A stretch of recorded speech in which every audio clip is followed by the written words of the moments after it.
What's good? We back with the Boxing Clinic and more. Back on the boxing grind. It's your boy CJ Goodfella. Let's get right into it. Talking about, this Danny Jacobs Jamal Charlo situation. I'll continue to speak on it. We're gonna go a little bit more in depth, more than just the topic at hand.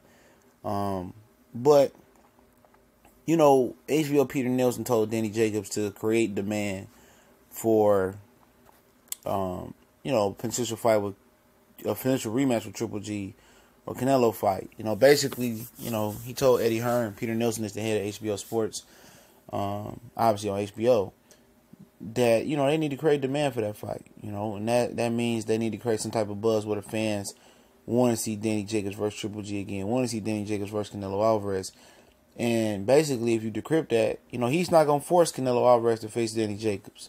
He's not going to force Triple G to face Danny Jacobs. It ain't a take it or leave it deal. Like, we won't broadcast on no next fight or pay-per-view on HBO unless it's against Danny Jacobs.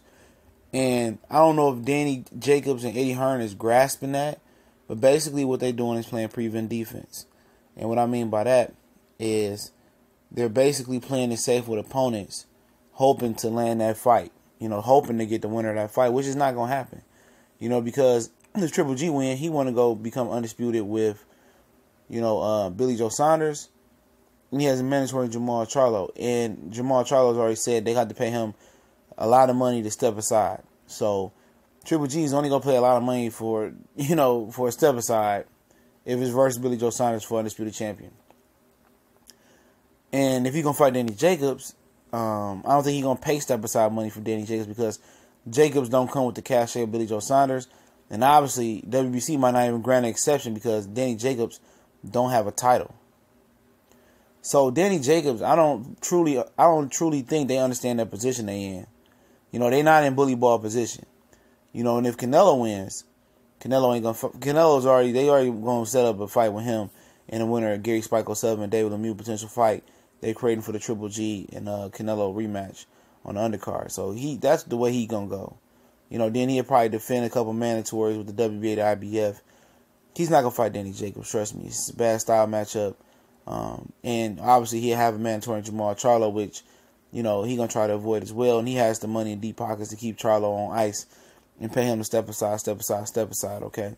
So I don't understand. I don't think, Danny Jacobs and Eddie Hearn actually are living in reality when it comes to this situation. And in my opinion, the best way to create demand to get a big fight is obviously, fighting the next best guy, the next best talented guy. And they already started building this fight up with Danny Jacobs putting up on Charlo. People saying Charlo froze up. But at the end of the day, Charlo opened his mouth first. He been talking. He been talking to Danny Jacobs. Danny Jacobs want to act like he ain't really hearing it. And, Danny Jacobs want to start talking about money. And, Charlo said, let's go outside. Danny Jacobs, I'm trying to tell you, Danny Jacobs is not cut like that. I know Andre Rozier said today, I'll link this interview in the description. If I don't remember, I'll put it in the comment section. That they'll knock out Jamal Charlo, you know what I'm saying? And I look at the simple fact that they couldn't knock out Luis Arias, you feel me? And he went into survival mode, though, but, you couldn't go knock out that guy. They want you to believe like Danny Jacobs is this killer, but every time he steps up, where's the killer to be found? It was no killer versus Pirog. It was no killer versus Triple G. You know what I'm saying? I mean, it's the same guy was, struggling with Sergio Mora. So, I mean, he's big. Danny Jacobs is living off the reputation of knocking out Peter Quillen, who was past his heyday, and, a moral victory over Triple G. And he thinks, and Eddie Hearn thinks, that's good enough, okay, to get a rematch with Triple G. Well, that's good enough to face Canelo Alvarez. And Triple G, and if by the time if you guys can peep out, Triple G is a fraud. Because he preaches big drama show and real boxing. Real boxers run it back. He don't want to run it back with Danny Jacobs. You know what I'm saying? I'll tell you that right now. He seen his life flash between his eyes because he really lost that fight. Look at his demeanor after the fight. He thought he lost. But they say it is bacon because they couldn't have Roman Chocolito Gonzalez and Triple G got on the same card, But, Danny is a tremendous talent. But all I'm saying is, how can you create demand by playing it safe? And then you look at this, double standard again. And hypocrisy in the sport of boxing is, Keith Thurman is ducking. Sean Porter, Danny Garcia is ducking this guy. Leo Santa Cruz is ducking this guy. We need more fighters that really want to be real fighters and throwback fighters that want the best fights.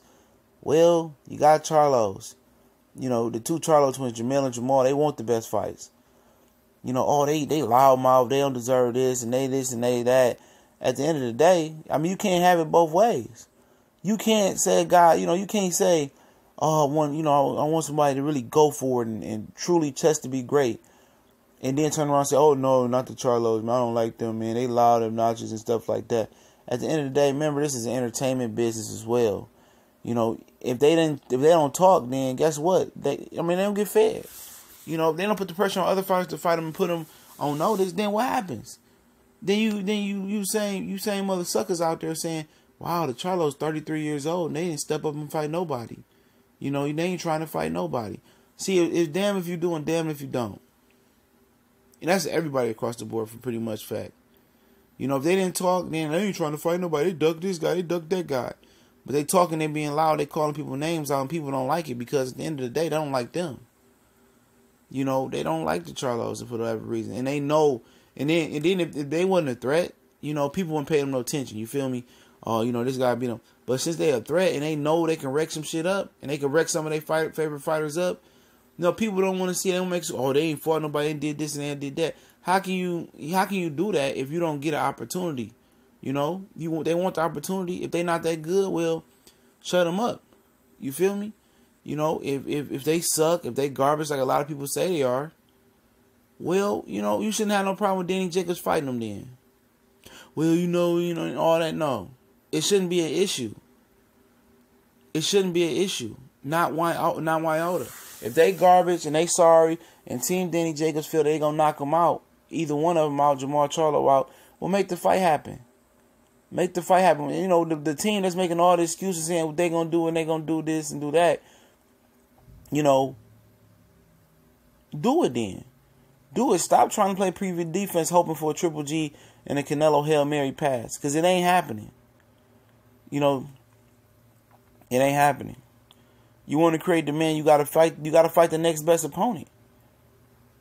You know, and it's what's crazy about it, fans that get behind Danny Jacobs. You know, they get behind Demetrius Andrade, a guy who clearly is a bitch. Who clearly said, I don't want Billy Joe Saunders. He's too big. I need to fight Gary Spike O'Sullivan. And I still like to fight David Lemieux after he lost. He say some of the bitch-ass nigga shit of the year. And fans still, oh yeah, Andrade is good. You know, he called up Charlo. He pulled up, and why that fight didn't happen?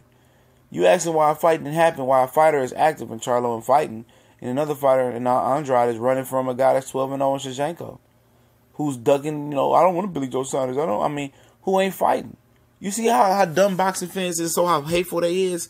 They ever get behind a certified duck, and Demetrius Andrade, a guy who don't want to fight, a guy that's inactive, the guy that fight once a year, versus subpar competition. They support a guy like that. But they won't support Jamal Charlo, who's trying to be great. Who's trying to step up and fight in competition. Who want that action? You have people against Jamel Charlo when he fought Erickson Lubin. Oh, Lubin gonna do this, Lubin gonna do that. I mean, Charlo ain't that good. He struggled with Varnish Monterosian and this and that. And then when I told you guys, it was no way Erickson Lubin was gonna compete with Jamel Charlo. He got his dick knocked in the dirt, and where you motherfuckers go? Nowhere. A few people came back and took it on the chops. But a lot of people just disappeared off the face of the earth because I told you guys what was going to happen. I told you what was going to happen.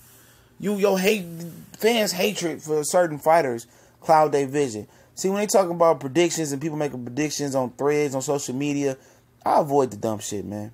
I don't even comment most of the time. When people trying to go back and forth, certain people I just have a clean debate with, we'll go back and forth. But at the end of the day, no, I won't respond to your shit, for what? Obviously you got an agenda, and then you can't make sense why this guy, fighter A, gonna be fighter B, or why fighter B gonna be fighter C. It's hatred. People can't give you a clear vision on who gonna win. A lot of guys got, hatred for guys for no reason, man. And it is what it is, though. That's the only way I can put it. It is what it is. And then when they wrong, they want to go make excuses like casual boxing talk. Make all these dumb casual excuses. You know, they want to come and make all these. At the end of the day, man, if I make a prediction I'm wrong, I don't give a shit. I'm wrong. It happens. Nobody's 100% in this sport at making predictions, because boxing can go either which way. A punch can change your life. A punch miss you can change the whole, position of a fight as well. But I just find it funny they get behind a guy like Andrade. They get behind the guys like Santa Cruz. They get behind, guys like that. But in the same breath, they'll turn around and bash the guys that truly want to be great. Oh, Tank don't want to fight Lomachenko. They'll bash Tank Davis. You feel me? They'll support Anthony Joshua for ducking, but in the same breath, they'll turn around and tell you that, oh, Tank Davis, no reason he shouldn't be fighting Lomachenko. You know what I'm saying? And it'd be the same people saying the same dumb stuff. You feel me? You'd be like, what? You was the same dude that just said, Anthony Joshua was okay from the duck. And at the end of the day, what it is with a lot of people, a lot of animosity is towards these fighters is they don't want to admit that they wrong. People don't care about the Joshua and Wilder fight happening because they don't want to give Deontay Wilder his props because they found they running out of creative ways to take it away from him. Same Charlo, Andrade, Spence, all those Southern boys in the same boat. Spence, Charlos, Wilder, they in the same boat. They just one of those people that really gonna have to grind and claw, scratch, and get their respect. And when you do it that way, and you remember the pain, the suffering, the BS you had to go through to get your respect, it's no better way to get that respect. Guys like Canelo, Santa Cruz, guys like Joshua, they giving their respect. Like Eric Thomas said, a motivational speaker, we all might look good up top, but we all ain't built the same. And he's exactly right. The Charlos, the Wilders of the world, and the Earl Spence of the world, they built from the ground up. Their roots is strong. The Canelo Alvarez, the Leo Santa Cruzes, the fighters that just got got artificial fan following because they from Mexico, Puerto Rico, or from the UK. The Anthony Joshua guys like that, they don't have roots. They just built up. They look strong, but when the wind and hurricane come, they the first trees to blow over and break off. When you rooted and you built from the ground up, you self-made, you grinded, you scratched, you clawed, you demanded for respect, you snatched that respect. You built from the base. You built from the ground. Your roots is almost all the way through the core of the earth. And can't nothing knock you down once you truly earn your respect. It can't be bought. It can't be PR. That you earn that respect, and they in that boat. And a lot of people trying to give Danny Jacobs the respect off of artificial clout because they don't like Charlo. They don't like Charlo. So people starting to bag Danny Jacobs up because they don't like that. They see what he can become. They see his potential. And they hope and pray for his downfall. Same thing with Andre Ward. Same thing with Andre Ward. People hated him because he was great. And they nitpicked at him because he was great. He ain't lost since he was 12 because nobody fuck with him. Any challenge that arrived, Dre was there to take on that challenge. Never shied away from a challenge.